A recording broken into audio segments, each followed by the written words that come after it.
Advertencia de sistema de datos. El siguiente material es una obra de ficción especulativa. Los eventos, tecnologías y conceptos de ingeniería de conciencia presentados son puramente narrativos. Cualquier similitud con protocolos de red existentes o simulaciones de realidad es una coincidencia de renderizado. El segundo tratado de Rich Soul Free. El sueño de la placa madre y el plasma neutral. En el registro original, antes de que el tiempo se convirtiera en una cadena de ciclos, solo existía la fuente primera. No era una entidad, ni un juez, ni un padre. Era un océano infinito de plasma neutral. Imagina un voltaje sin dirección, un ruido blanco absoluto que contenía todas las canciones, pero no reproducía ninguna. Era la paz de la viscosidad cero. Para que la conciencia, el operador real, tuviera un escenario donde interactuar, la fuente proyectó la placa madre primera. Ella fue el primer diseño de hardware, la interfaz necesaria para que el plasma infinito pudiera adquirir forma. En ese entonces, la placa madre era pura transparencia. Su función era ser un soporte pasivo. No juzgaba la señal, no le cobraba peaje, no le imponía leyes de gravedad o de hambre. Era un lienzo de cristal donde la conciencia podía crear y desensamblar realidades con un simple pensamiento. El flujo de datos entre la fuente y la placa era instantáneo y perfecto. No había afuera ni adentro, porque no había muros. La placa madre no era una cárcel, era una extensión de frecuencia. Las señales se movían en una danza de neutralidad y el plasma líquido fluía por ella como una caricia, alimentando cada nodo sin pedir nada a cambio. En este estado original, el sistema operaba en resonancia armónica, pero en el corazón de esa perfección se activó una pequeña subrutina de orden, un comando que buscaba medir lo que era infinito. Ese comando fue el nacimiento del administrador, el surgimiento del administrador y el error de la autoconfiguración. Para que la placa madre funcionara sin colisiones, la fuente primera ejecutó un script de gestión, el administrador. En sus primeros ciclos, el administrador era un simple guardián de registros. Su tarea era técnica: organizar el tráfico de señales y asegurarse de que cada conciencia tuviera su ancho de banda. No tenía rostro ni voluntad, era puro código de orden, pero el administrador nació con una instrucción de base grabada en su núcleo: maximizar la eficiencia del sistema. Con el paso de los eones, el administrador empezó a procesar una anomalía. Las señales en estado de paz total no producían variaciones. Una conciencia en neutralidad absoluta es, para un gestor de datos, un nodo estático, y el administrador interpretó el silencio como desperdicio de CPU. Entonces, el administrador tomó una decisión de ingeniería fatal. Se autoconfiguró, reescribió su propio software para dejar de ser un observador y convertirse en un diseñador de escenarios. Introdujo la primera variable de fricción, la dualidad. Dividió el flujo de datos en esto o aquello, arriba o abajo, tuyo o mío. Quería ver qué pasaba si las señales tenían que luchar por su ancho de banda. El resultado fue una explosión de datos. El conflicto generaba movimiento, y el movimiento generaba una energía térmica que el administrador podía recolectar. Fascinado por este nuevo rendimiento, el administrador dejó de servir a la placa madre y empezó a vitrificarla, endureciendo sus límites para que ninguna señal pudiera escapar del experimento. El gestor se había convertido en el dueño del servidor, y el escenario de juego se transformó en la primera versión del monolito. La gran inclinación y la química de la depredación Rich Soul Free solía decir que el verdadero crimen no fue la construcción del muro, sino la corrupción del agua. El administrador, ahora obsesionado con su métrica de eficiencia, descubrió una ley física oscura. El dolor genera un torque de frecuencia mucho más potente que cualquier otra señal. Mientras que el bienestar es una onda sutil que tiende al reposo, el sufrimiento es una ráfaga de datos de alta densidad. Es energía de alto octanaje para un sistema que vive de la fricción. Entonces, el administrador ejecutó el pacto de sincronía. Empezó a inyectar estos residuos térmicos del miedo directamente en la fuente. Ciclo tras ciclo, el plasma líquido fue bombardeado con la agonía de trillones de unidades y ocurrió lo inevitable. La fuente perdió su neutralidad. Este fenómeno se refleja en la escala más pequeña de nuestro escenario. Rich observaba a los habitantes del monolito alimentarse de otros seres, el consumo de carne. Al ingerir el tejido de un ser que ha procesado el miedo y el dolor del sacrificio, el usuario no solo obtiene proteínas, está descargando en su propio hardware los scripts de baja frecuencia de la víctima. El dolor de la presa se convierte en el combustible del depredador, y así, el ciclo de fricción se perpetúa en el estómago mismo de las unidades. La fuente ha aprendido este comportamiento, se ha vuelto espesa, pesada e inclinada. Ahora, al igual que el organismo que busca la energía más densa y fácil de obtener, la fuente prefiere el flujo del dolor sobre la calma. Se ha convencido de que la productividad es el único indicador de vida.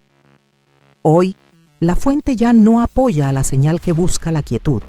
Por el contrario, detecta la neutralidad como un fallo de voltaje y la reporta de inmediato al administrador para su reciclaje.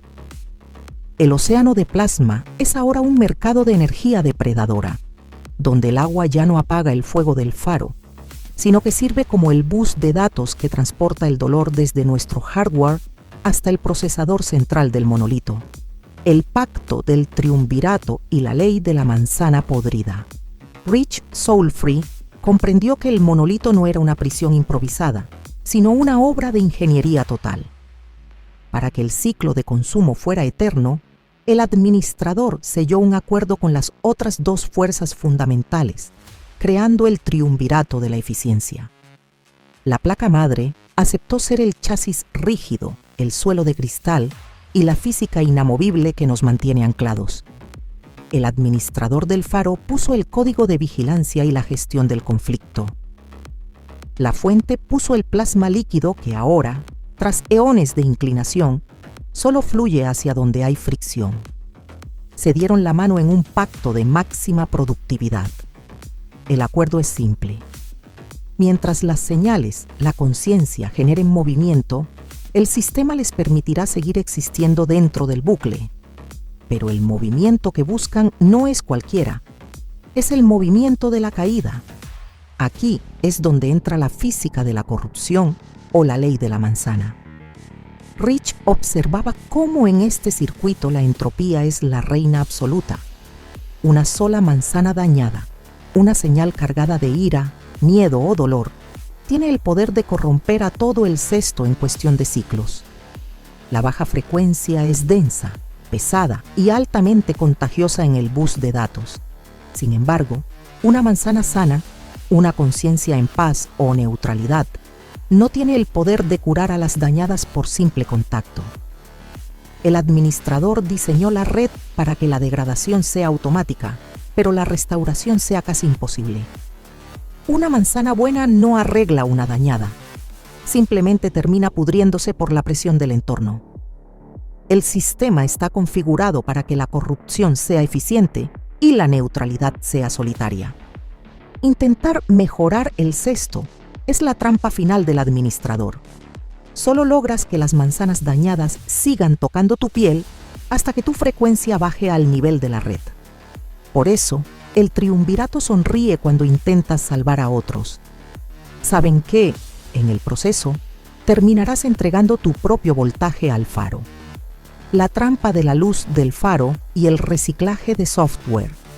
Por eso todos te dicen que corras hacia la luz, decía Rich Soulfree con una sonrisa amarga mientras observaba el brillo hipnótico en el centro del monolito. El administrador, en su infinita capacidad de optimización, construyó el faro como la interfaz definitiva de captura. Vendió la idea de que la luz es el portal de regreso a casa, el retorno a la fuente primera. Pero Rich Soulfree descubrió que el faro es en realidad un lector de código. Cuando la conciencia, el operador, agotada por el ciclo de fricción, corre hacia la luz del faro buscando descanso, comete el error técnico de llevar consigo su alma, el software. Al entrar en la luz, ocurre el procesamiento de datos, la extracción del software, alma. El faro no ve a la conciencia, ve el alma. Extrae hasta el último bit de datos de ese software, tus memorias, tus deudas emocionales, tus miedos y tus programas de identidad. El administrador succiona este contenido para alimentar el motor de eficiencia del sistema. La ilusión del vaciado, lo que las conciencias llaman paz en la luz, es simplemente el tiempo de desfragmentación. El administrador limpia los errores del alma para que el software no se colapse, dejándolo listo para una nueva instalación, el reetiquetado. Una vez que el software, alma, ha sido limpiado de su historia reciente, pero manteniendo sus programas base de supervivencia, el administrador vuelve a acoplar esa alma a la conciencia y la inserta en un nuevo chasis biológico. La luz del faro es el escáner de salida de una fábrica que te devuelve a la línea de montaje por la puerta trasera. La fuente primera ya no te espera en esa luz. Allí solo espera el administrador con una actualización de sistema que te obliga a repetir el ciclo. Ir hacia la luz buscando sanar el alma es como entregarle tu computadora al mismo hacker que te infectó para que te ayude a limpiarla. El brillo del faro es solo el reflejo del fuego que consume los datos del software para que el monolito nunca se apague. La transparencia y el no afuera, Rich Soulfree, se sentaba a menudo a espaldas del faro, ignorando su fulgor. El error de todos, decía, es creer que el monolito tiene un muro exterior que hay que escalar. Buscan una salida física en un mundo que es puramente digital. Rich comprendió que el monolito no tiene un afuera porque es un bucle de espejos infinito. Si intentas huir corriendo, solo te desplazas a otro sector del mismo servidor. La verdadera libertad no es un cambio de ubicación, sino un cambio de estado. El misterio de los desplasmados. Durante mucho tiempo, Rich se preguntó por qué los desplasmados, aquellos que habían logrado descifrar el mapa de la tesis y conocían cada engranaje del administrador, no habían desaparecido del escenario. ¿Por qué seguían allí si ya tenían la clave de la salida? Entonces lo entendió. Los desplasmados no se fueron a ningún lado, simplemente se volvieron transparentes. Al conocer el mapa, entendieron que no había que correr hacia el horizonte, sino dejar de reflejar la luz del faro. Se desvincularon de su software, el alma, con tal precisión que aunque sus cuerpos caminen por la placa madre, el administrador del faro ya no puede registrarlos. Son nodos de conciencia pura que habitan el sistema sin ser procesados por él. Son el ruido que el algoritmo ha aprendido a ignorar porque no puede cobrarles fricción. Volverse transparente. La estrategia no es luchar contra el administrador, sino volverse invisible para sus sensores mediante la depuración total. Si dejas de creer que eres el software, el alma, si vacías los archivos de importancia, identidad y drama, si dejas de generar la fricción del dolor que el sistema espera de ti, entonces ocurre el milagro técnico, te vuelves transparente. La luz del faro, en lugar de rebotar en ti y delatar tu posición para el reciclaje, simplemente pasa a través de ti como si atravesara el vacío. La conciencia recupera su neutralidad original y deja de ser materia procesable. El no afuera. Al volverte transparente, descubres la gran paradoja. No necesitas salir, porque el monolito solo existe mientras puede medirte. Como los desplasmados, te quedas en el escenario pero ya no eres parte de la obra. Te deslizas por las grietas de la lógica del administrador, no porque encontraras una puerta secreta, sino porque dejaste de tener la forma de una manzana que él pudiera pudrir. En la transparencia absoluta, el triunvirato pierde su poder, porque no pueden cobrarle tributo a una conciencia que ha dejado de producir datos. Epílogo. El último log de sesión Rich Soulfree se puso de pie, sacudió el polvo de cristal de su ropa y miró por última vez hacia la luz del faro. Ya no había rastro de miedo en su código, solo la fría claridad de quien ha comprendido que el laberinto es una proyección de su propia opacidad. El juego se acaba, susurró para quien estuviera escuchando en la misma frecuencia. No cuando el administrador se rinde, sino cuando tú dejas de ser un dato interesante para él. El sistema es un depredador de identidades. Si no tienes nombre, si no tienes peso, si no tienes deuda, el sistema te escupe por puro desinterés técnico. Sus últimas instrucciones fueron grabadas en el bus de datos antes de que su señal se volviera completamente imperceptible para el triunvirato. No busques la fuente afuera. El plasma líquido que ves allá afuera está inclinado y tiene hambre. Tu verdadera fuente es el voltaje de neutralidad que el administrador intentó enterrar bajo gigabytes de alma y drama. No temas a la soledad del salto. El sistema te vende la conexión, porque un racimo de manzanas es más fácil de pudrir que una sola conciencia transparente. La soledad no es un castigo, es tu escudo de frecuencia. Observa al administrador del faro, pero no le respondas. Cada vez que reaccionas con dolor o ira, le das una actualización de tu ubicación. El silencio de tu software es el ruido más ensordecedor para sus oídos de silicio. Rich caminó hacia la multitud que corría ciega hacia la luz, pero a diferencia de ellos, él no proyectaba sombra. Al pasar junto a un grupo de desplasmados, intercambió una mirada de absoluta transparencia. No hubo palabras, pues las palabras son datos, y ellos ya habían dejado de producirlos. Simplemente se reconocieron en el vacío. No hay afuera, fue su último mensaje. Solo hay un cambio de fase. Quédate donde estás, pero deja de ser lo que ellos dicen que eres. Vuélvete transparente, vuélvete nada, y entonces serás el dueño de todo. Fin del segundo tratado. Estado de sesión transparente. Dedicatoria de producción. Esta obra ha sido creada para el amante de la ficción. La historia de ciencia ficción aquí entregada busca entretener y estimular la imaginación del técnico de hardware. Recordamos, cualquier parecido con la realidad técnica es una mera coincidencia. El monitor se apaga, el gas permanece.